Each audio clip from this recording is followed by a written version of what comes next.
The House. Members, the question is that the motion be agreed to. The Honourable Trevor Mallard. Mr Speaker, I think the very first thing that I want to say is that the Labour Party is thrilled that at the end of this, the Hobbit is to be made in New Zealand. It's something, when we left government, it was a firm expectation of the country that the Hobbit would be made. It would be made in New Zealand. Mr Speaker, there are two members that are very close to me that have a high interest in that in their own electorates, and I'm sure that they are both very, very pleased. Both the member for Matamata, Piako, Matt Waikato. But and the members for Rongotai have been people who have pushed very, very strongly for this. And so I think it's fair to say that the person with the technical knowledge going back quite a long time in this area is a member for Wellington Central who in fact was actively involved in making sure that the film industry and broadcasting generally thrived in New Zealand well before he was a Member of Parliament. So members here are very, very pleased that a solution has been found. But, sir, we are still very unhappy at this approach and the fact that it had to come to a crisis approach for sorting this. Because, sir, if one looks to the Dominion Post in July of 2009 and again where an article from Greer MacDonald indicated that the industry was in a fragile state, and then again in December last year when Peter Jackson was warning the loss of blockbuster films unless the incentive scheme was adjusted to make it appropriate for modern times. Sir, the government has known ever since it came in. It knew from the briefing papers that it received that there needed to be more or less an annual look at the arrangements. Not always more money, but sometimes money spent in different ways, different timings, different areas looked at. And that's what the Labour government did. We got on, I thought, a pretty virtuous cycle where we would have consultations in New Zealand with New Zealand filmmakers, again often with some New Zealand filmmakers while we're in the United States, have the discussions with the film industry people while they were over there. They would come back to New Zealand, we would have some more discussions, and then we'd either do nothing or we'd do something. But most years we made some sort of change in order to stay up with the modern times, to look a bit at what had happened internationally, not to be driven by that, but to find out whether we were getting good value for money and whether some small tweaks, and often tweaks that didn't cost anything, could make a difference. Sometimes they were around incentives. Actually, sometimes they were around immigration. That was on occasions important. Some of it was around timing and entry requirements and things like that. And Peter Jackson, not Sir Peter at the time, but Peter Jackson, in December 2009, made it very, very clear that the government needed to catch up in order to get this sorted. And all of us are going to be looking to see the details of this. And I do want to put on the record the fact that I am very sorry that the government has made an announcement that there's going to be X million dollars in particular incentives, but has not detailed what those incentives are and the method that they are to be allocated so that other people can apply. And I think, sir, that's not a good approach to decision making. It's not a good approach to having an even playing field for Kiwi filmmakers as well as filmmakers from the United States. And it is clearly a result of the panicked approach that the government has taken. And I think this exemplifies, this piece of legislation, this approach to government from the National Party exemplifies the chaotic approach to cabinet decision-making that John Key leads, and in fact the fact that a number of his ministers are not on top of the job.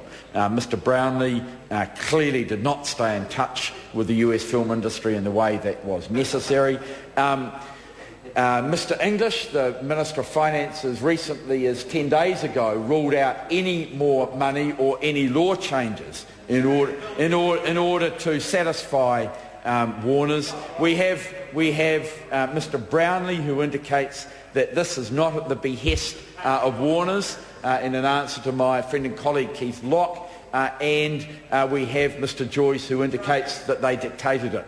So, sir, I don't know which of them are telling the truth, but they can't all be. Because the stories are 180 degrees diametrically opposed to each other and inconsistent. And that again, I think, Mr Speaker, is a result of the decision-making methods. Mr Speaker, I want now to focus on an area which I am very, very concerned about, and I'm concerned as a former Minister of Labour. When I was in that position, I had responsibility for the department and the oversight of small parts of our free trade arrangements with P4, with Brunei, Singapore and Chile, and with China, the trade agreement that had more, there's been a lot more focus on over the time, but they're both important. And using the Chinese one, the language in both is similar, although I think I just want to make it clear to the House, and to be fair, the language in the Chinese arrangement is stronger from a New Zealand perspective. Similar but stronger. In the China-New Zealand Free Trade Agreement, the Memorandum of Understanding on Labour Cooperation, which I think is described as a side document. It was a memorandum of understanding. It was a side document. It was signed before the free trade agreement. It was both the environment one and the labour one were my responsibilities, and they were signed, I think, hours as it happened, before the main documents were signed in China.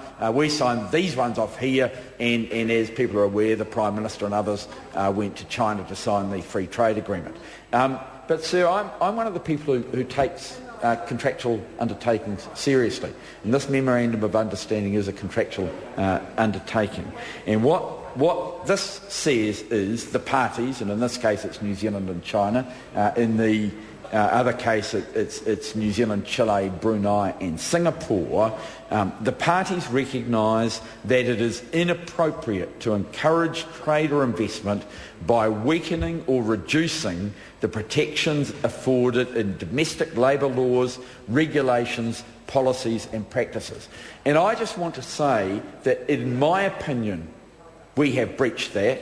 I am absolutely certain that the AFL-CIO, who Tim Grosser has been working with the New Zealand labour movement in order to get them on side for a free trade agreement, they will say that this legislation weakens labour laws in order to get an investment in the Hobbit. And they will be right, Mr Speaker. And I think that the government has taken their eye off the ball, that they have panicked, they have been shaken down, and this is an unnecessary result of that. Mr Speaker, I want to make a few comments in conclusion on this, and say that I think the whole episode has been unfortunate. As a number of my colleagues have said, I have had a role previously, and I gave advice to my colleagues during this process basically to shut up. What I said was that if I was a minister, I was involved in this sort of negotiation, this sort of debate, I would appreciate a New Zealand incorporated response from at least the Parliament. And that's the approach that we took. We gave the government a chance to get it sorted. We weren't critical through that process, but we were reserving for now our views. Mr Chairman, I want to say that the labour problem was resolved on the 14th of October.